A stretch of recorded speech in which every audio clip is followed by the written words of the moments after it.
Very much, Suvas and Ashok, for organizing this very important event. Yes, sir. I think every segment in energy is emerging very crucial for all over the world. Gas has been one of our preferred alternative. I mean, I have myself personally been dealing with gas for close to now about 50 years, 48 to 50 years, in various capacities. And I mean, ONGC has been the flagship company to explore and provide the base for domestic production. And between coal and gas, at one time, we were trying to have larger amount of gas-based power generation and to some extent try to reduce proportionately the coal-based power generation. That was the right from 80s. The slogan was that gas-based generation has lesser of problem on carbon emission, and therefore we should prefer.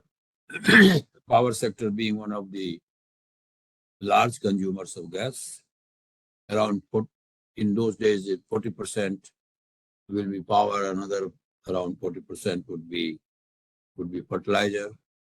Fertilizer is another area where gas has been extensively used. Fertilizer has the advantage of government subsidizing the cost to a great extent. And right from the beginning, we found that for power, it was becoming difficult to sustain the level of price of gas and be competitive. And therefore, electricity boards and others will try to see that to the extent they're getting the administered price of gas from the government decided mechanism, it is okay, but beyond that, it was becoming difficult. So much so that many of the power generation capacities remained idle. Even now, they remain idle. We have about 25,000 megawatt of capacity in the country on combined cycle power station. But I mean, in terms of availability of gas, also considering the price, I don't think we use on an average more than one third of the capacity. They remained idle. Some project a little more, some project less, but roughly one third of the capacity gets used and two thirds remain idle. So that has been one situation. And now, of course, that was the time earlier, but now with this climate discussion, even gas and liquid fuel is being branded as, and it is not being branded, it is fossil fuel. So it's not as bad as coal, but people consider that even this has to be phased out globally. So therefore, there is hue and cry that we also have to find alternative to liquid fuel and alternative to gas. It's only last two decades or so that we got used to city gas distribution, uh, cooking gas, and then we had this transport on gas. But now again, the situation today is that even that has to be substituted, should be reduced. So we have to increase and we have to reduce. We have to increase the coverage. City gas distribution system, I'm not saying that it is going to, I mean, I don't think it is going to stop. More and more towns, more and more cities, they want gas for transport, they want gas for cooking. So gas still is a preferred thing. But where is the gas? Gas constitutes 6 to 7% of our energy basket, about 6 to 7%. And the target has been for many years that it should come to something like 15% of the energy basket. It's taking time.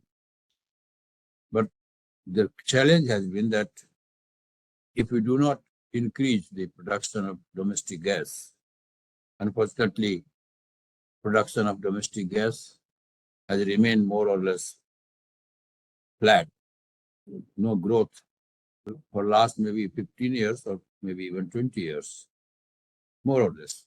Sometimes maybe marginal increase, sometimes it is decline on year-to-year basis, but you can say it's more or less as a flat curve, because when the gas fields get depleted, unless we have more than that matching new explorations and new production, more than its depletion, then there will be no growth.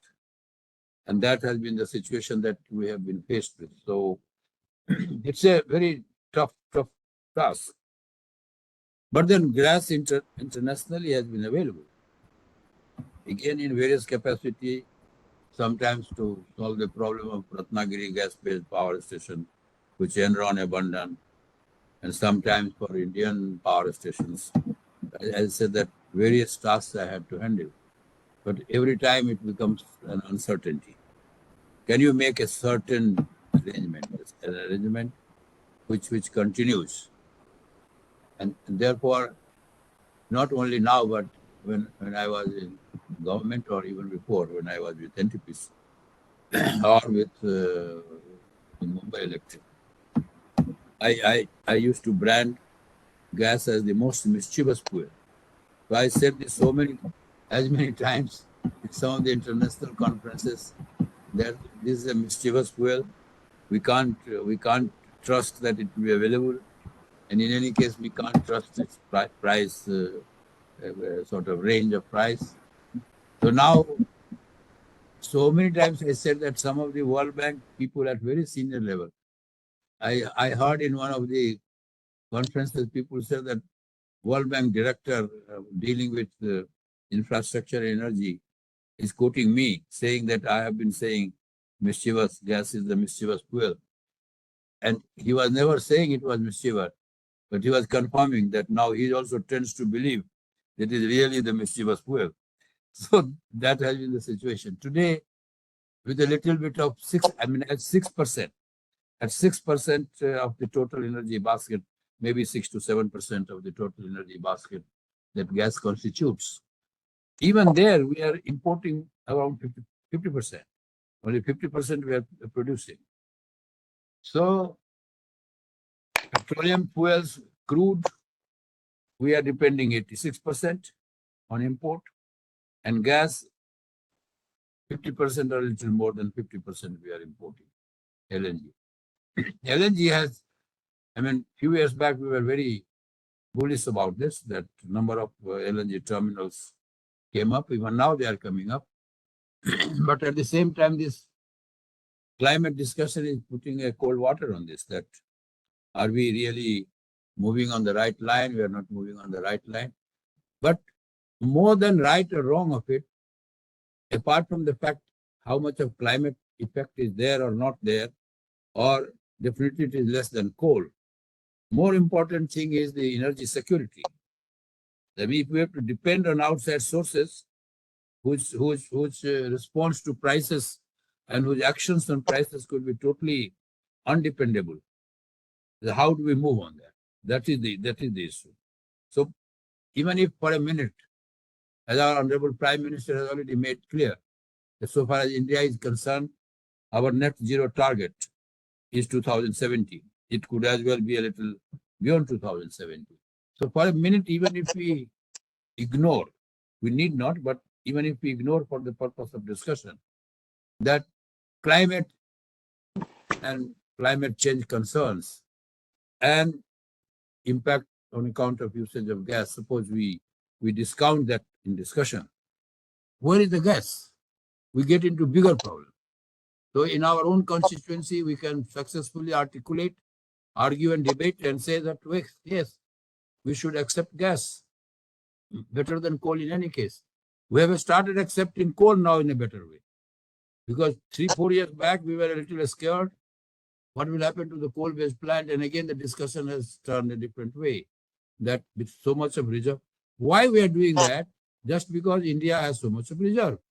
So therefore, the discounting factor of coal, the negative factor of coal on account of climate change concerns, carbon emission, gets somehow converted into a debate that at least it is available within India.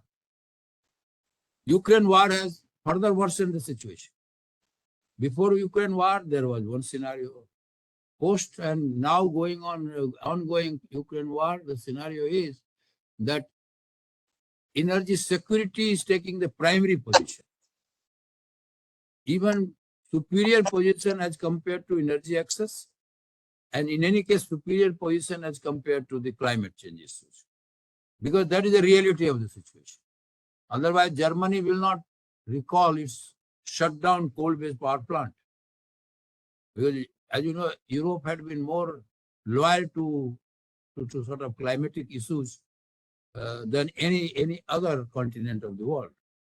And even they are forced now, because when energy is not available, its consequences are so adverse and so powerful consequences, adverse powerful consequences, that people reconcile to different alternatives, which may not be very logical from the point of view of climate, but then energy security occupies the primary position. So therefore, gas will still continue to be favored for many, many, many years. If coal is being favored in Indian context, but coal is being favored because it is domestic. There our import is marginal. Internal supply, domestic supply is the major component.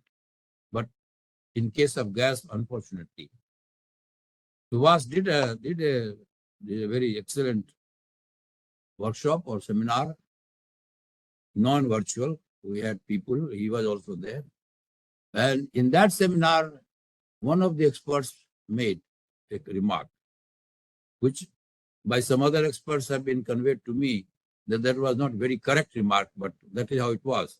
That 70% of India has not been even sort of explored in terms of availability or reserve of gas. I was surprised that a country which is depending on outside, which needs its energy profile for gas to change from 6% to 15%, and people are wanting gas. City gas distribution is on takeoff. More and more cities are getting covered. And in that situation, we continue to import more than 50% from outside and depend on LNG terminal and a whole range of issues. Another dimension that also perhaps gas supplier and gas trader in India, Power Trading Corporation and others, I think we did not create enough reserve. Price volatility, which is true also for crude.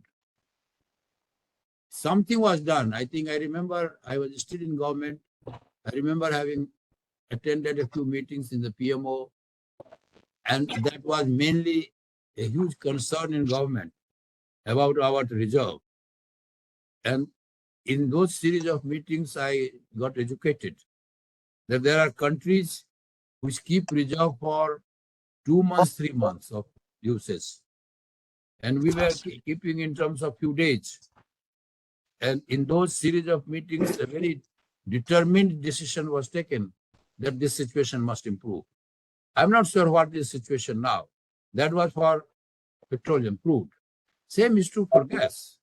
I mean, price volatility of a week, 10 days, 15 days, 20 days, or even a month. If we can assure our consumers that some degree of price volatility will be addressed adequately because of this, rather than putting them to the vagaries and whims and fancy of those people who try to regulate or escalate the price of gas. I also remember one of the other things, that there are gas suppliers globally who sign you a long-term contract, take or pay. And then later on, when the prices of gas become very high, they try to get out of their contract even by paying penalty. Because they feel paying penalty is easier, and perhaps by paying penalty and getting out of the obligation, they can sell their gas at higher prices. So these have been, and that is why those experiences made me to say that it is a very mischievous fuel. So I think let us discuss today what is the future holds for us insofar gas is concerned. Thank you very much.